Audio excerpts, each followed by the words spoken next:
Hello বন্ধুরা, তোমাদের প্রিয় চ্যানেলে আবারও স্বাগতম। আজকে আমরা মনসামঙ্গলের কাহিনী এবং গুরুত্বপূর্ণ বিভিন্ন কবির তাদের নাম এবং রচনাকাল নিয়ে বিস্তারিতভাবে আলোচনা করব। যারা বাংলা বিষয় নিয়ে স্নাতক ও মাস্টার ডিগ্রি বিভাগে রয়েছে তাদের জন্য খুবই গুরুত্বপূর্ণ, এছাড়াও আগত পোস্ট গ্র্যাজুয়েট টিচার পরীক্ষার জন্য যারা প্রস্তুতি নিচ্ছেন তাদের জন্য খুবই গুরুত্বপূর্ণ হতে চলেছে এই ভিডিওটি। তাহলে দেরি না করে ভিডিওটি শুরু করব। এক দেবী, এক ভক্ত, এক সাহসিনী নারীর প্রেম, প্রতিশোধ আর অসাধারণ আত্মত্যাগের অমর কাহিনী। আজ আমরা শুনব মনসা দেবী, চাঁদ সওদাগর, লক্ষিন্দর আর বেহুলার সেই মনসামঙ্গল। হ্যাঁ, সেই কাব্য যা যুগ যুগ ধরে বাংলার মাটিতে, গ্রাম বাংলার উঠোনে, যাত্রাপালায়, কবিগানে আর লোকমুখে বেঁচে আছে। কাহিনীর সূচনা। চাঁদ সওদাগর একান্তভাবে শিব ভক্ত। একদিন তিনি স্বর্গের অরণ্যে শিব পুজোর জন্য ফুল তুলছিলেন। ক্রমে তিনি অরণ্যের গভীরে প্রবেশ করেন। সেখানে মনসাদেবী বিভিন্ন নাগের আবরণে সজ্জিতা হয়েছিলেন। কিন্তু চাঁদের আগমনে সমস্ত নাগ ভয় পেয়ে পালিয়ে গেল। ফলে মনসা নিরাবরণা হয়ে পড়েন। তিনি ক্রুদ্ধ হয়ে চাঁদকে অভিশাপ দিলেন মর্তে মানুষরূপে জন্ম নেওয়ার। চাঁদ মনসাকে বললেন, বিনা অপরাধে তুমি আমাকে অভিশাপ দিলে, স্মরণে রেখো মর্তে আমি তোমার পুজো না করলে মর্তলোকে তোমার পুজো প্রচারিত হবে না। মনসার অভিশাপের ফলে মর্তে বিজয় সাধুর পুত্ররূপে চাঁদের জন্ম হয়। চাঁদের স্ত্রী সনকা মনসার ভক্ত এবং তিনি গোপনে মনসার পুজো করেন।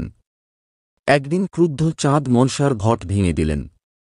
শিবভক্ত চাঁদ সওদাগর মনসার পুজো কোনোভাবেই মেনে নিতে রাজি হন না। প্রতিশোধ নিতে মনসার রোষে চাঁদের চম্পক নগরে সাপের উপদ্রব শুরু হয়। একে একে চাঁদের 6 সন্তান মারা যায়। বাণিজ্যের নৌকা ডুবে গেলে চাঁদ সব হারিয়ে সর্বশান্ত হন। তবুও মনসার পূজাতে রাজি হন না তিনি। অন্যদিকে চাঁদের স্ত্রী সনকা মনসার বরে পুত্রলাভ করেন। কনিষ্ঠ এই পুত্রের নাম লক্ষিন্দর। কিন্তু মনসার শর্ত ছিল, যদি চাঁদ সওদাগর মনসার পূজা না দেয় তবে লক্ষিন্দর বাসর ঘরে সাপের কামড়ে মারা যাবে। এসব জেনেও চাঁদ লক্ষিন্দরের সাথে উজানিনগরের সাহেবেনের কন্যা বেহুলার বিয়ে ঠিক করেন। চাঁদ সওদাগর সতর্কতা হিসেবে বেহুলা লক্ষিন্দর বাসর ঘর এমনভাবে তৈরি করেন যা সাপের পক্ষে ছিদ্র করা সম্ভব নয়। অত্যন্ত দুর্ভেদ্য এক লৌহপ্রাচীর নির্মাণের সিদ্ধান্ত নেন তিনি, বেহুলা লক্ষিন্দরের বাসর রাতের জন্য। এই প্রাচীরে সামান্যতম ছিদ্র থাকবে না, যা দিয়ে কোনো সাপ প্রবেশ করতে পারবে। কিন্তু এখানেও একটু ত্রুটি থেকে যায়। লৌহপ্রাচীর নির্মাণ করেন বিশ্বকর্মা নামে একজন কারিগর। মনসা দেবীর চাপে তিনি লৌহপ্রাচীরে ছোট একটি ছিদ্র রেখে দেন। কোনো অঞ্চলে প্রচলিত আছে, তাকে হুমকি দেওয়া হয়েছিল, যদি ছোট একটি ছিদ্র না রাখা হয় তাহলে তার পরিবারের সকলকে সাপের বিষে মেরে ফেলা হবে। নির্ধারিত দিন আসল, বাসর হল। বাসরের রাতে মনসা দেবী কালনাগিনীকে প্রেরণ করেন লৌহপ্রাচীরে। কালনাগিনী হল সাপেদের মধ্যে সবচেয়ে বিষাক্ত। বেহুলা সারারাত জেগে থেকে স্বামীকে পাহারা দেবেন বলে মনস্থ করলেন। কিন্তু মনসা তা শক্তিশালী মন্ত্র দিয়ে তাকে ঘুমে তলিয়ে দিলেন। নাগিনী এসে দেখে, বেহুলা ঘুমিয়ে গেলেও তার স্বামীকে এমনভাবে সুরক্ষা দিয়ে রেখেছে যে শরীরের কোনো অংশেই দংশন করার উপায় নেই। তবে সামান্য অসতর্কতা থেকে গিয়েছিল। বাসর শয্যা থেকে বেহুলার চুলগুলো ঝুলছিল নিচের দিকে। চুল বেয়ে উঠে যায় কালনাগিনী। দংশন করে লক্ষিন্দরকে। সকল সাবধানতা সত্ত্বেও মনসার উদ্দেশ্য সাধন আটকানো যায়নি। বাসর রাতে সর্প দংশনে লক্ষিন্দরের মৃত্যু হয়। লক্ষিন্দরের জীবন ফিরিয়ে আনতে বেহুলা স্বামীর মৃতদেহ গাঙুরের জলে ভেলায় ভাসিয়ে নিয়ে চলে। দিনের পর দিন, মাসের পর মাস ধরে যাত্রা করে গ্রামের পর গ্রাম পাড়ি দিয়ে তাদের ভেলা এসে পৌঁছায় এক ঘাটে। ঘাটটির নাম নেতা ধোপানির ঘাট। সেই ঘাটে প্রতিদিন স্বর্গের ধোপানি কাপড় ধোয়। বেহুলা সেখানে এক অবাক করা কাণ্ড দেখল। ধোপানি কাপড় ধুতে এসেছে। সঙ্গে একটি ছোট শিশু। শিশুটি খুব দুরন্ত ও সারাক্ষণ দুষ্টুমি করে চলেছে। ধোপানি একসময় শিশুটিকে একটি আঘাতে মেরে ফেলল। পরে কাপড় কাচা হয়ে গেলে শিশুটিকে বাঁচিয়ে নিয়ে চলে গেল। বেহুলা বুঝতে পারল, এই ধোপানি মৃত মানুষ বাঁচাতে জানে। পরদিন বেহুলা গিয়ে তার পায়ে পড়ল এবং তার স্বামীকে বাঁচিয়ে দেওয়ার অনুরোধ করল। ওই ধোপানির নাম নেতা। সে বলল, একে আমি বাঁচানো আমার কম্য নয়, একে মনসা মেরেছে। তুমি স্বর্গে যাও, দেবতাদের সামনে উপস্থিত হও। দেবতাদের তুমি যদি তোমার নাচ দেখিয়ে মুগ্ধ করতে পারো, তাহলে তারা তোমার স্বামীকে বাঁচিয়ে দেবে। বেহুলার মনে আশার আলো জ্বলে উঠল। সে স্বর্গে গেল। দেবতারা বসে আছেন। তাদের সামনে বেহুলার নৃত্য পরিবেশন শুরু হল। তার নাচে চঞ্চল হয়ে উঠল চারদিক। বেহুলার অসাধারণ নৃত্যে মুগ্ধ হল দেবতারা। তারা বেহুলাকে বর প্রার্থনা করতে বলল। বেহুলা তার স্বামীর প্রাণ ভিক্ষা করল। দেবাদিদেব মহাদেব সম্মত হলেন এবং মনসাকে লক্ষিন্দরের প্রাণ ফিরিয়ে দেওয়ার নির্দেশ দিলেন। মনসা জানাল, সে লক্ষিন্দরকে ফিরিয়ে দিতে পারে একটি শর্তে, যদি চাঁদ সদাগর তার পুজো করে। বেহুলা তাতে রাজি হল এবং বলল, তাহলে তোমাকে ফিরিয়ে দিতে হবে আমার শ্বশুরের সমস্ত কিছু। ফিরিয়ে দিতে হবে তাঁর মৃত পুত্রদের, তাঁর সমস্ত বাণিজ্য তরী। রাজি হল মনসা। মনসা সব ফিরিয়ে দিল। বেঁচে উঠল লক্ষিন্দর, ভেসে উঠল চাঁদের 14 ডিনা। চাঁদ পাগলের মতো ছুটে এল বেহুলার কাছে।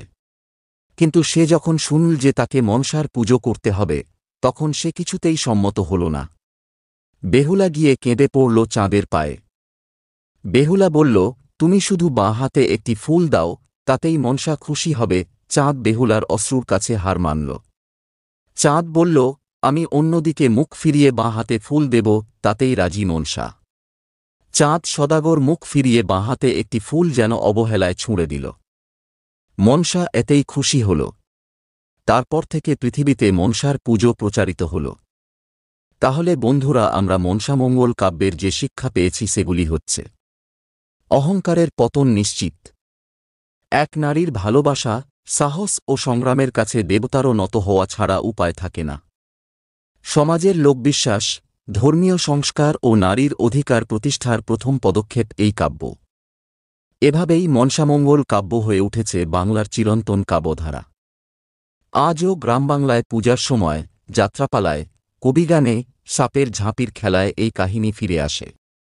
বেহুলার সাহস, লক্ষিন্দরের ভালোবাসা আর দেবী মনসার মাহাত্ম্য বাঙালির লোককাহিনীর অমর সম্পদ। বাংলার বিখ্যাত মঙ্গল কাব্য ধারার অন্তর্গত এক অনন্য সৃষ্টি মনসামঙ্গল কাব্যের বিভিন্ন গুরুত্বপূর্ণ কবি, তাদের কাব্যের নাম, রচনাকাল এবং রচনার বিশেষত্ব। প্রথমে রয়েছে কবি বিপ্রদাস পিপলাই। তার কাব্যের নাম মনসামঙ্গল। রচনাকাল আনুমানিক 1495 খ্রিস্টাব্দ। তিনিই ছিলেন মনসামঙ্গল কাব্যের আদি রচয়িতা। এই কাব্যে মনসার জন্মকথা, দেবী মনসা ও চাঁদ সৌদাগরের বিরোধ, বেহুলা লক্ষিন্দরের কাহিনী এবং বেহুলার সংগ্রাম ভরা যাত্রা চমৎকারভাবে তুলে ধরা হয়েছে।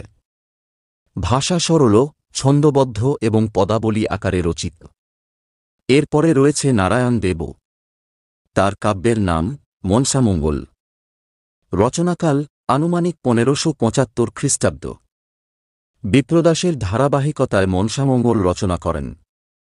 চরিত্রচিত্রণ উন্নত, গল্পটি আরও নাটকীয় ও আবেগঘন করে তুলেছেন। বিশেষ করে বেহুলা লক্ষিন্দরের প্রেম ও সাহসিকতার দিকটি তিনি অসাধারণভাবে ফুটিয়ে তুলেছেন। এরপরে রয়েছে ডোমরাম। তার কাব্যের নাম মনসামঙ্গল। রচনাকাল আনুমানিক 1580 খ্রিস্টাব্দ। সমাজের নিম্নবর্গের কবি ছিলেন। তাঁর কাব্যে মনসার পূজা, লোকবিশ্বাস ও সাধারণ মানুষের ভয়াসার কথা উঠে এসেছে। সরল গ্রাম্য ভাষায় কাব্য রচনা করেন।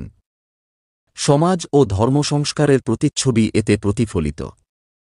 এরপরে রয়েছে কেতকাদাস ক্ষেমানন্দ। তার কাব্যের নাম পদ্মাপুরাণ, এর মধ্যেই মনসামঙ্গল অংশ। রচনাকাল আনুমানিক 1643 খ্রিস্টাব্দ। তাঁর কাব্যে মনসামঙ্গল কাহিনী অত্যন্ত নাটকীয়ভাবে ও আবেগঘনভাবে পরিবেশিত। বেহুলা লক্ষিন্দরের কাহিনীকে তিনি সর্বাধিক জনপ্রিয় করেছেন। বাংলার যাত্রা, কবিগান আর লোকনাট্যে তাঁর রচনাই সবচেয়ে জনপ্রিয়। এরপরে রয়েছে বিজয়গুপ্ত। তার কাব্যের নাম মনসামঙ্গল। রচনাকাল আনুমানিক 15 শতক। আঞ্চলিক ধারার কবি। দেবদেবীর বিরোধ, গ্রাম্য সমাজের বিশ্বাস আর মনসা পূজার মাহাত্ম্য বর্ণিত। সহজ ছন্দ, সরল ভাষায় রচনা। এইসব কবিরা যুগে যুগে মনসামঙ্গল কাব্যের কাহিনীকে ভিন্ন ভিন্নভাবে উপস্থাপন করেছেন। কারও ভাষা সরল, কারও নাটকীয়, কারও সমাজ সংস্কারমুখী। তবে এক জায়গায় সকলেই এক দেবী মনসার মাহাত্ম্য, বেহুলার ভালোবাসা আর ভক্তির অহংকার ভাঙার অনুপম কাহিনী। এভাবেই মনসামঙ্গল হয়ে উঠেছে বাংলার লোক সাহিত্য আর সংস্কৃতির চিরন্তন সম্পদ।